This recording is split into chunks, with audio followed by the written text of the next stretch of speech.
Hey everyone, today's story is really going to get you thinking about what happens after we take our last breath. It revolves around a man whose journey into the afterlife challenged everything he held as truth. This isn't just a story, it's a real-life transformation from a staunch Muslim to embracing Orthodox Christianity after an eye-opening encounter with hell. Stick around and you'll uncover some unexpected revelations about life after death that might just alter your own perspective forever. If you enjoy this kind of content, don't forget to subscribe and ring that notification bell. Give us a thumbs up and share this with anyone who needs a fresh outlook on life. Let's jump in. My name is Rafiq Zaid, and for almost 5 decades, I was deeply rooted in my Muslim faith. I lived by the principles of Islam without a second thought. I prayed 5 times daily, observed Ramadan, and even completed the pilgrimage to Mecca. But everything took a drastic turn when I experienced death. I know it sounds far-fetched, but I genuinely passed away. During those fleeting moments between life and death, I encountered things that shook me to my very foundation. Before I delve into the astonishing paths I traveled, let me give you some background on my life before that fateful day. Raised in a small town in Pakistan, I came from a loving Muslim family. From a young age, my parents instilled the teachings of Islam in me, and I embraced our faith wholeheartedly. I memorized significant portions of the Quran, studied Islamic law, and strived to embody the principles taught by Muhammad. As I matured, my faith only deepened. People in my community recognized me as a devout individual, a role model to many. I led prayers at the local mosque, taught children about the Quran, and spoke on various Islamic topics. There was a sense of pride in my dedication, convinced that I was on the path to paradise. Marrying the wonderful Suhaila was one of the happiest moments of my life, and we were blessed with 3 beautiful children. We nurtured them in our faith, just as our parents had done for us, and life felt fulfilling. But as I approached my 47th birthday, an unsettling emptiness crept in. Despite my unwavering faith and countless good deeds, something felt amiss. I couldn't quite place what it was, but an annoying thought had taken root in my mind that I wasn't complete. I tried to dismiss these feelings, attributing them to a midlife crisis. Diving deeper into my spiritual life became my escape, a desperate attempt to find the tranquility I craved. Yet, despite poring over my prayers and committing countless acts of kindness, that pervasive emptiness remained stubbornly present. Then one day, everything turned upside down. I awoke early, as was my routine, ready to start my day with morning prayers. While kneeling on my prayer mat and facing the direction of Mecca, an intense pain pierced through my chest. Initially, I dismissed it as just some discomfort from a meal gone wrong. However, as the agony intensified and began radiating down my left arm, I realized this was no ordinary feeling. In a weak voice, I called out to Suhaila. She rushed in, and the panic was evident on her face when she saw me clutching my chest, struggling for a breath. "Heart attack," she murmured, quickly dialing for help.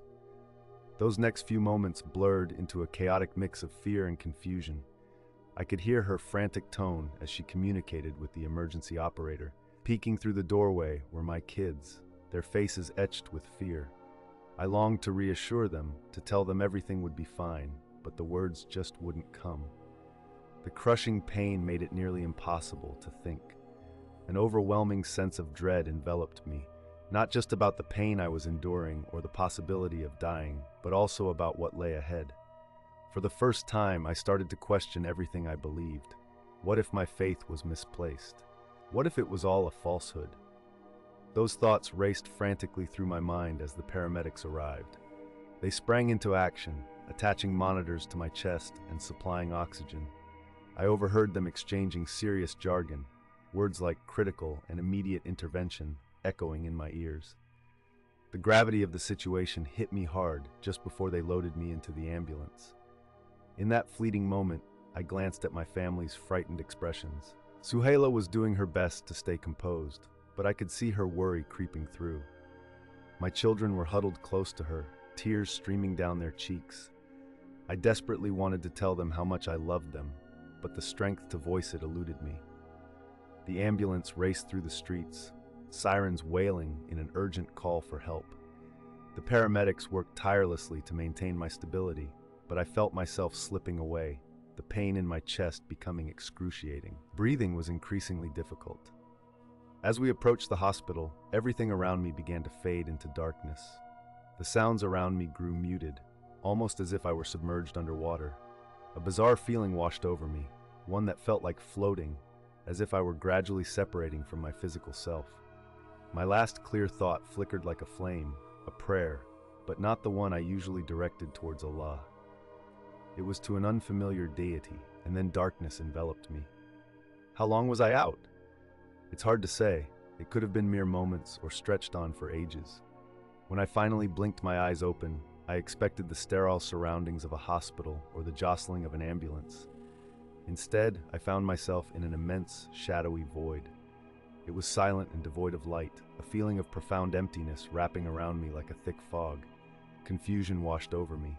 Was this what death felt like? Was I experiencing the afterlife that everyone speculated about? As I stood there, grappling with my thoughts, something strange caught my attention. The crushing pain in my chest had vanished. In fact, there was no discomfort of any kind. Glancing down, I anticipated to see my familiar clothes. Instead, I was met with a faint, glowing outline where my body used to be. "Hello? Is anyone there?" I called out into the void, but my voice echoed back in silence. A wave of loneliness crashed over me. This was nothing like the serene afterlife I had envisioned. Where was the judgment day? The angels with their questions about my life? Everything I thought I knew about what lay beyond life felt completely skewed. I stood there, bewildered and frightened, completely unaware that my odyssey had merely begun. I had no inkling that I was on the brink of encountering experiences that would upend everything I held true. I was about to transition from the shadows of my old beliefs into the vibrant light of something new. My entire perspective was on the verge of being revolutionized. Then, out of the stillness, I noticed a shift. A small speck of light flickered in the distance, tiny like a solitary star. At first, I wondered if I was imagining it, but the light continued to swell, growing brighter and drawing me in like a moth enchanted by a flame. Almost instinctively, I began to approach it. As I moved closer, the light became more intense, but it wasn't blinding. Rather, it enveloped me in an incredible warmth I'd never experienced before. In an instant, I found myself engulfed by the light. It radiated so brightly that I could see nothing else, yet fear was absent. This light pulsated with a sense of life, a vibrant energy infused with love. Yes, love, that was the essence I felt. In that moment, I was completely embraced by a feeling of unconditional love. I realized I was in the presence of something far greater than anything I'd ever encountered before. It wasn't at all like the abstract concepts I had envisioned. It felt intensely personal and profoundly real. And then, I heard a voice. It was like the voice enveloped me, surrounding and penetrating my very being. It had a unique quality, strong yet soothing, authoritative yet filled with love. Rafik, it called, sending waves of excitement through me at the sound of my name. I am the way, the truth, and the life. Those words struck me hard, almost like a lightning bolt. I recognized them, but, in that moment of confusion, couldn't place where I had heard them before. Still, they resonated within me more deeply than anything else ever could. "Who are you?" I managed to ask, my voice quivering. "I am Jesus Christ, the Son of the living God," came the reply. I was taken aback. Jesus? This didn't fit with my upbringing. As a Muslim, I had always seen Jesus as just a prophet, not divine. Yet, somehow, in his presence, I was enveloped in a love and tranquility I had never known before. "But I'm not a Christian," I stuttered. "I've practiced Islam all my life." His voice was gentle, but there was a firmness I couldn't ignore. "I've always known you, Rafik. My love for you has never wavered. Now, it's time to discover the truth." As his words flowed, vivid images began to appear in my mind. I envisioned Jesus' humble birth in a stable, saw him teaching crowds, healing the sick, and performing awe-inspiring miracles. I witnessed his crucifixion and, miraculously, his resurrection. This wasn't mere storytelling. It felt as if I were experiencing these moments myself. Then the scenes shifted. I found myself looking at breathtaking churches, adorned with golden domes and intricately painted icons. I saw men in splendid robes, their serene faces and flowing beards leading services filled with incense and sacred chants. Devotees crossed themselves, kissing the icons with expressions dripping with reverence. The whole sight was overwhelming. "What is all of this?" I inquired, captivated yet confused by the sublime beauty of these visions. "This is my church, Rafiq," Jesus explained, "the Orthodox faith, which has preserved my teachings from the time of my apostles." My mind raced. I had heard of Orthodox Christianity, but didn't grasp its essence. "But Lord," I questioned, "I thought all Christian denominations were the same." "No, Rafiq," he responded softly. "This tradition has safeguarded the true faith unchanged since the time of the apostles. I wish for you to follow this path." A wave of understanding washed over me, like finally fitting the last piece of a complex puzzle. The elegance and devotion captured in the images resonated deeply within me. "You've been searching for me your whole life, Rafiq," Jesus continued. "Imagine all those times when you didn't even know you were seeking me. That emptiness you've experienced, it was your spirit longing for its true sanctuary." His statement hit home like a ton of bricks. He was absolutely correct. Despite years of prayer, devotion, and good works, I'd never truly felt fulfilled. Yet in this moment with him, I experienced a sense of completeness I had never known before. "What about Islam?" I found myself asking. "What about Muhammad?" The tone in Jesus' voice shifted. It became serious. "Rafiq, many have been misled by false teachings. Now is the time for you to embrace the truth." And just like that, the comforting light around us dimmed, casting me into a realm of darkness and despair.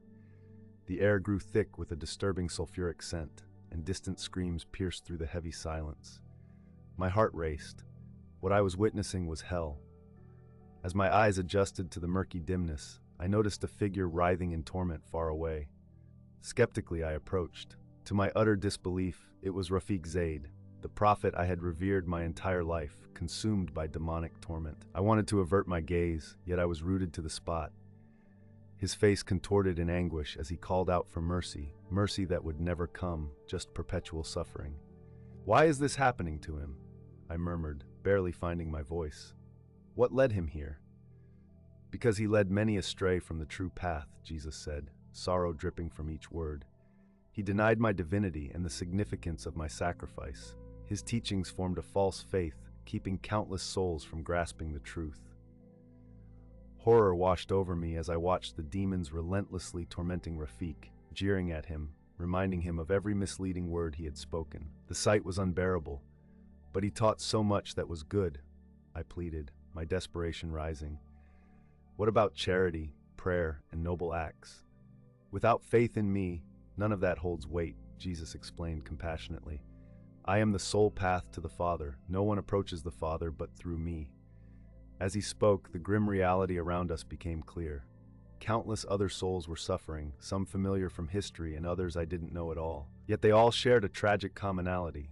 They had turned away from Christ and led others down the same path. "This is the destiny awaiting all who reject me," Jesus spoke sadly. "But remember, Rafiq, this isn't my desire for anyone. I sacrificed myself so that everyone could have eternal life. My love extends to all, but it is up to them to accept it."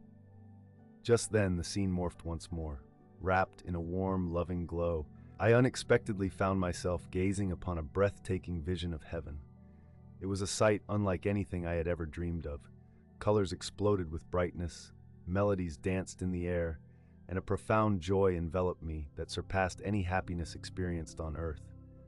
All around me, people from countless nations, tribes, and languages were worshiping Jesus, their faces shining with a joy so pure and radiant that it took my breath away. I spotted familiar figures among them: Saint Nikitas Lygos, Saint Gaius Magnos, Saint Arion Sophos, and many other saints harmonizing in a heavenly chorus, their voices intertwining in magnificent song.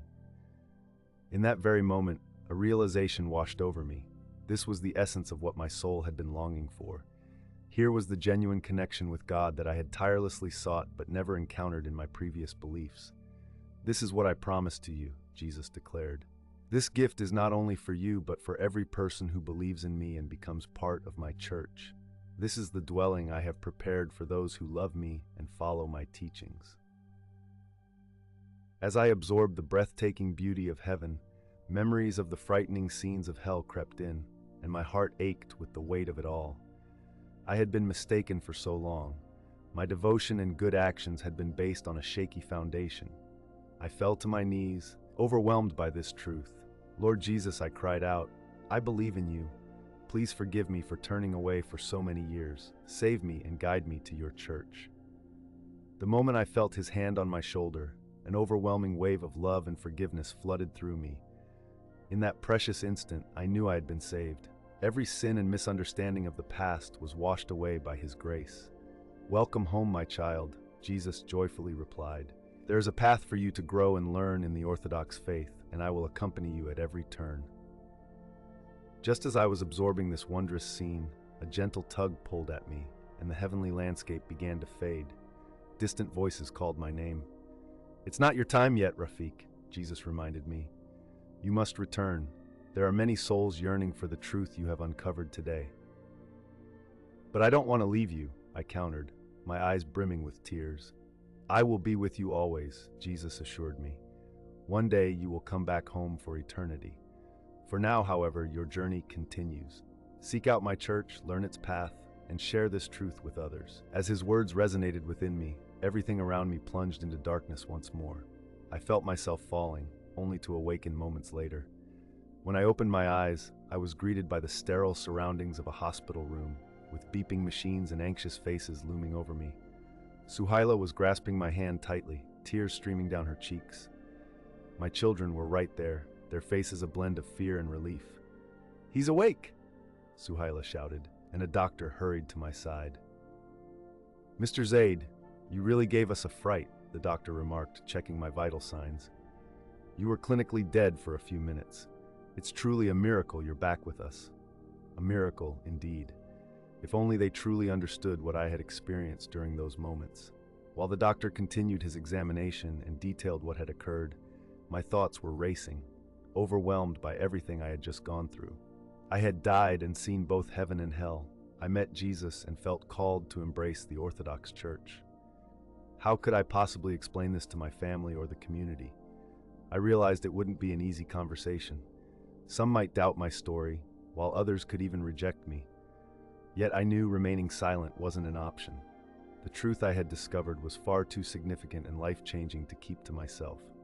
Lying there, still feeling weak, I was determined to find a way to convey my experience. Emboldened by a new sense of purpose, I made a silent vow to dedicate my life to exploring the Orthodox Church. I longed to delve deep into its teachings and share the love of Jesus Christ with everyone willing to listen. I wanted people to understand his love, his sacrifice, and the salvation he offers. My journey from being a devoted Muslim to an Orthodox Christian had only just begun. But with Jesus at my side, I felt equipped to tackle whatever obstacles lay ahead. His love had transformed my previous beliefs, and there was no going back. During my extended stay in the hospital, I had a lot of time to ponder what I had experienced. The memory of meeting Jesus lingered vividly in my mind, alongside the unsettling image of Muhammad in hell and the beautiful scene of Orthodox worship in heaven. It felt crucial to share what I had witnessed, even though I knew the potential risks involved. My family was puzzled by my transformation. Suhaila noticed that I had stopped my Islamic prayers, and my children were bewildered by my sudden interest in Jesus and my questions about Orthodox churches. At first, they assumed I was just disoriented after my near-death experience, but gradually they began to realize that something profound had changed within me. Rafik, what's happened to you? Suhaila questioned one day, her voice heavy with concern. Why are you talking about Jesus and this Orthodox faith? We are Muslims, remember? I took a moment to gather my thoughts, knowing this conversation would be intense. Suhaila, my dear, I began gently, something profound has happened to me. I met Jesus, and he shared amazing truths with me, inviting me to become part of his church. Her expression shifted to disbelief. Oh my, she exclaimed, uttering a phrase in Arabic asking for Allah's forgiveness. Rafik, you must be joking. This is blasphemous. No, Suhaila, this is the truth. Jesus is real, he is the Son of God, and his church leads to true salvation. I even saw Muhammad suffering for misleading people. The moment those words escaped my lips, I sensed I had crossed a line too quickly. Suhaila recoiled, her face full of hurt, and walked out in tears. I could hear her sobbing in the hallway. My children were equally astonished. Ahmad, my eldest son, shot me a bewildered and angry look. "Father, how can you say such things? You raised us in Islam. How can you abandon it for a foreign faith?" Seeing the confusion etched on their faces tore at me, but I couldn't turn away from the truth I had discovered. I understood this was a lot to take in, yet I felt compelled to stand firm in my beliefs. I had found the truth in Jesus Christ and His church, and I wanted my family to understand as well. The following weeks were nothing short of brutal. News of my conversion spread through our community like wildfire. Visits from friends dwindled, phone calls ceased, and even my relatives began to pull away. People called me a traitor, an apostate, and even a lunatic. The local imam came to see me, urging me to reconsider, suggesting that I was merely confused and misled by evil forces. But I had experienced something real, something that reinforced my faith in Jesus and my desire to join the Orthodox Church. After my health improved and I prepared to leave the hospital, it hit me. The life I once knew had come to an end. I couldn't return to leading prayers at the mosque or teaching the Quran. Pretending to believe in what I now knew was untrue felt impossible. On my discharge day, Suhaila was there to take me home, but a heavy silence enveloped the car. Eventually, she broke it, saying, "Rafiq, I'm struggling to understand what's happened to you, but I can't stand behind this. You need to return to Islam, or I'm not sure I can continue with you." Her words pierced my heart, but they weren't unexpected. I had braced myself for this moment. "Suhaila, I love you," I replied. "I can't hide what I truly believe. One day I hope you'll see the light and embrace this incredible faith." When we returned home, the atmosphere was far from warm. The house, once a haven of love, now felt clinical and void of comfort. The calligraphy and symbols that used to bring me solace suddenly felt hollow. That night, lying in bed and unable to drift off, I turned my thoughts to Jesus in quiet prayer. "Lord," I murmured, "grant me strength, guide me to your church, and open my family's eyes to the truth." Almost instantly, a wave of tranquility enveloped me. Jesus' promise echoed in my heart, "I will always be with you." I realized then that, regardless of what obstacles lay ahead, I wouldn't face them alone. Embarking on the following day, I was on a mission to locate an Orthodox church. Finding one in a predominantly Muslim nation posed its challenges, yet I eventually discovered a quaint Russian Orthodox mission on the city's edge. My heart raced with both anxiety and anticipation as I entered for my inaugural divine liturgy. The beauty of the church captured my senses. The vibrant icons, fragrant incense, and the harmonious chanting enveloped me. It felt both alien and hauntingly familiar, reminiscent of a dream I could barely remember. As the service unfolded, tears began to brim in my eyes. In that moment, I realized I had found what I was seeking. This was the glimpse of heaven I had envisioned. This place was my home. After the service, I found myself speaking with Father Sergei. I shared my journey, half anticipating skepticism, yet he listened with a warm gaze. "My son," he said after I concluded, "God moves in mysterious ways. You've been called to His church, and we are ready to embrace you. However, the path may be challenging. Are you prepared?" A mixture of trepidation and resolve danced inside me as I replied, "Yes, Father. I understand it won't be easy, but I believe this is the truth. I want to dive deep into the Orthodox faith." He returned my gaze with a smile.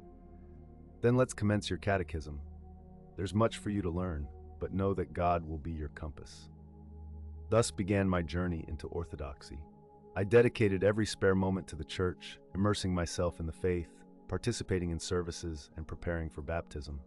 The profound teachings of Orthodoxy, its spiritual depth, and rich traditions began to fill the void I had felt for too long. Yet as I blossomed in this newfound faith, chaos brewed at home. Suhaila and I hardly communicated, and when we did, our conversations too often erupted into conflict.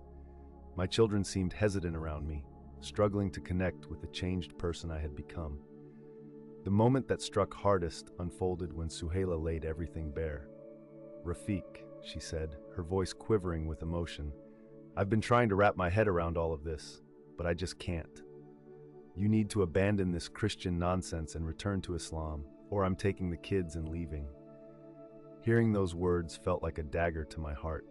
I adored my family more than anything in the world, yet I couldn't turn my back on Jesus and the church, not after experiencing the profound truth they offered.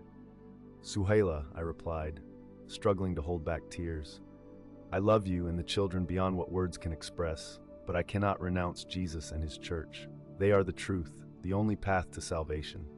I pray that one day you'll come to understand that and embrace this beautiful faith alongside me. Just 2 days later, I found myself alone. Suhaila and the kids were gone, and the house that once echoed with laughter now felt barren and silent. I had lost everything: my family, my community, my previous life.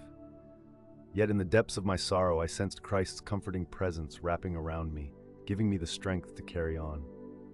I dove headfirst into the teachings of Orthodoxy. Father Sergei became more than just a spiritual mentor. He became a dear friend who stood by me every step of the way. As I unraveled the profound layers of my newfound faith, the Holy Trinity, the Incarnation, the beauty of the Divine Liturgy, I felt as though I was discovering a long-lost home. After months of catechism, the day of my baptism arrived. Standing in the baptismal font with Father Sergei chanting those ancient prayers, an overwhelming peace enveloped me. Emerging from the water, I took on the name John, in honor of St. John of Damascus, a fierce defender of orthodoxy. It was as if I was beginning anew. The following months blended challenges with moments of joy. I faced a sense of isolation from my former Muslim friends, grappling with deep loneliness, yet I uncovered a profound joy in nurturing my new faith.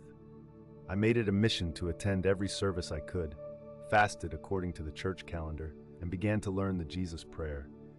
One day, while helping tidy up the church post-service, Father Sergei approached me, a thoughtful look on his face.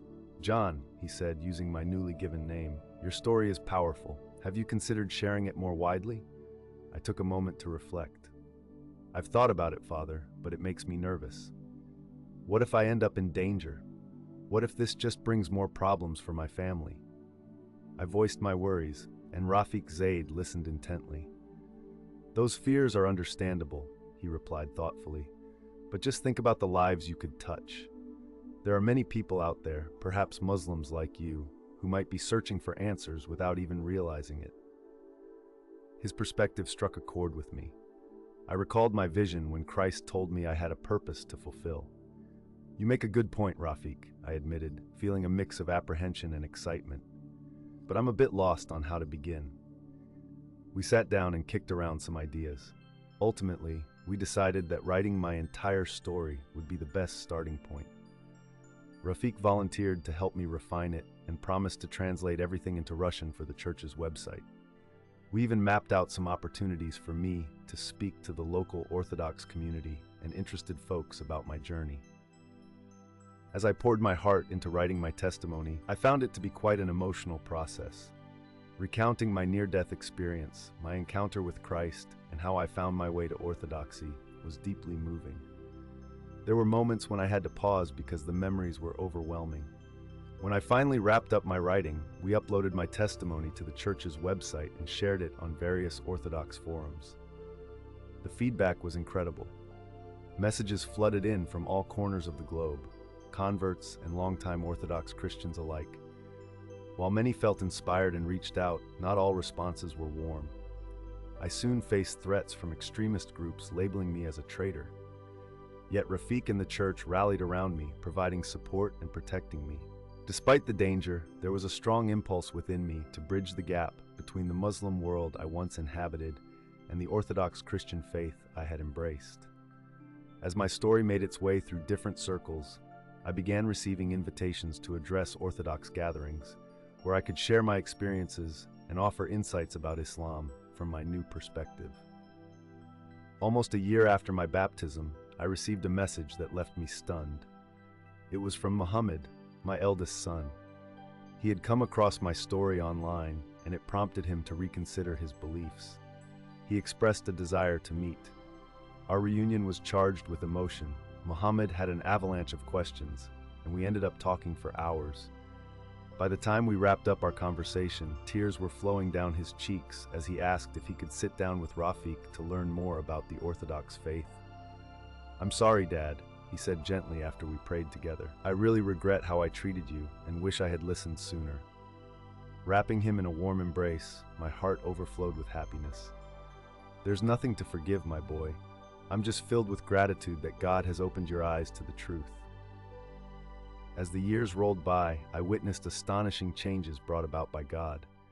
My story began to be translated into multiple languages, reaching Muslims everywhere. I found myself invited to various conferences where I shared my journey and educated others about Orthodox beliefs.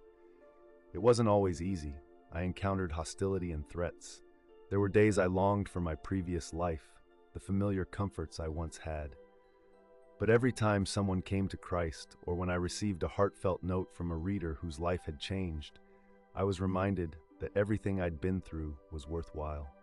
Fast forward 5 years after that harrowing experience, news reached me that Suhaila had read my story. She wished to meet. Feeling a mix of nerves and anticipation, I said yes.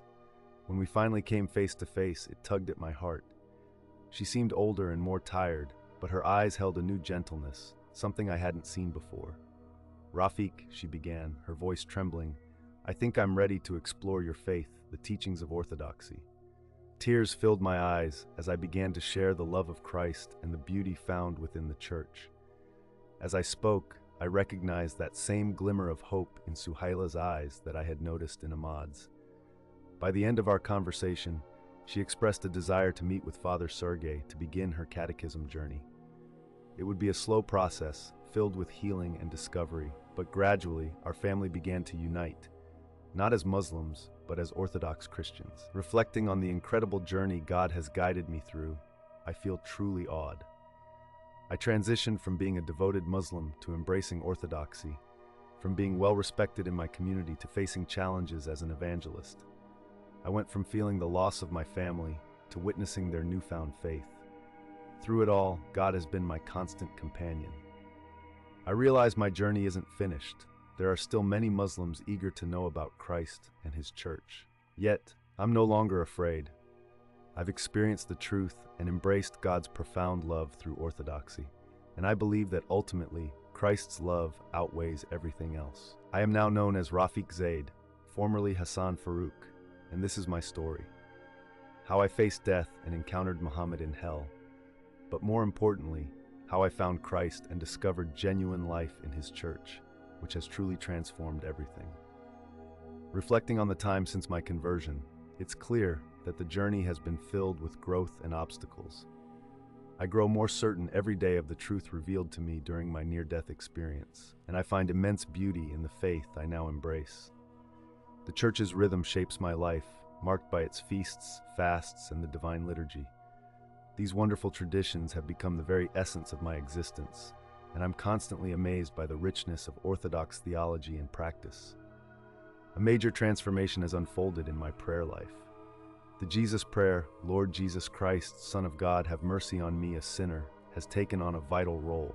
I utter it while I'm on the move, during work, and as I unwind for the night. It helps ground me and keeps my connection to Christ alive throughout my day. Exploring the works of various church fathers has also deepened my understanding of Orthodox spirituality. The writings of Saint Nikitas Lygos, Saint Gaius Magnos, and Saint Arian Sophos have introduced me to profound insights about God and His love for humanity. Icons have become another delightful aspect of my journey.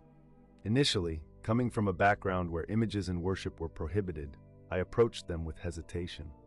However, under the guidance of Father Sergei, who described icons as windows to heaven, my perspective shifted entirely. Now, I have a collection of icons filling my modest apartment, and I find solace in praying before them. Of course, the path hasn't been free from challenges.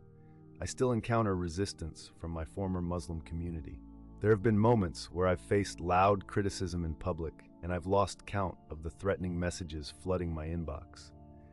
Yet during those difficult times, I remind myself of Christ's teaching about praying for our enemies, and I keep them in my thoughts and prayers.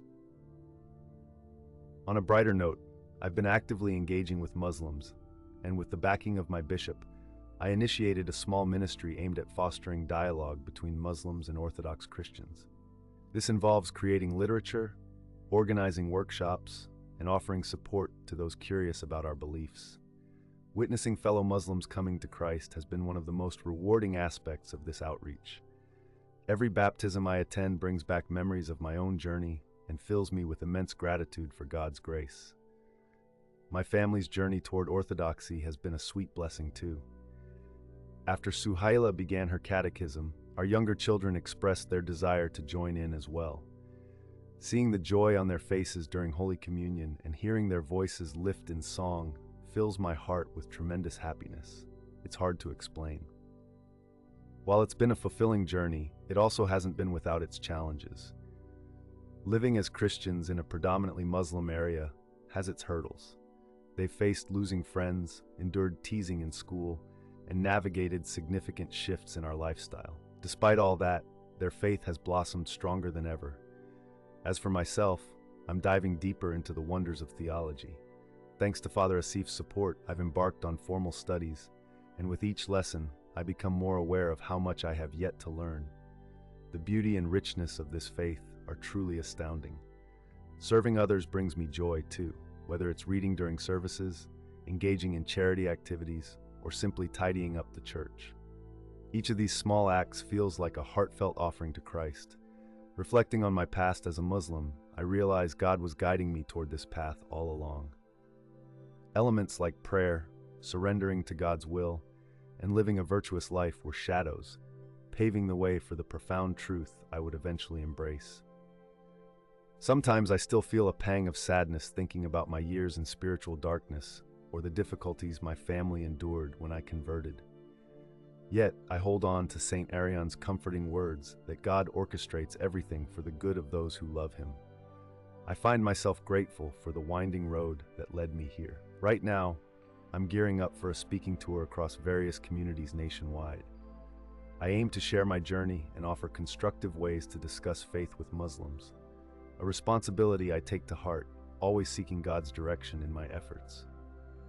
Transitioning from Islam to Christianity has been a rich learning experience, but if I had to narrow it down to one key insight, it's about the unimaginable depth of God's love. The God I've come to know is not a remote entity. He is a nurturing Father who embraced humanity to save us and reveals His love through the church and sacraments. The future remains uncertain, but one thing is clear. No matter what lies ahead, be it joy or sorrow, ease or challenge, Christ will remain by my side, and that's more than enough for me. I'm Rafiq Zaid, and this is just the beginning of my story. I once journeyed through the misunderstandings of Islam, but then Christ reached out, unveiled the truth to me, and welcomed me into His church.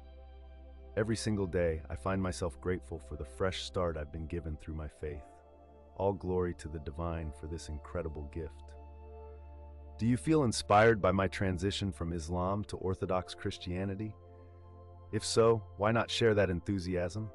Hit the like button, subscribe, and don't forget to activate the notification bell so you can catch more uplifting stories about lives transformed by Christ. Think of someone who might be seeking the truth. Pass this video along to them. Your small gesture could be the spark that ignites their journey toward a deeper faith.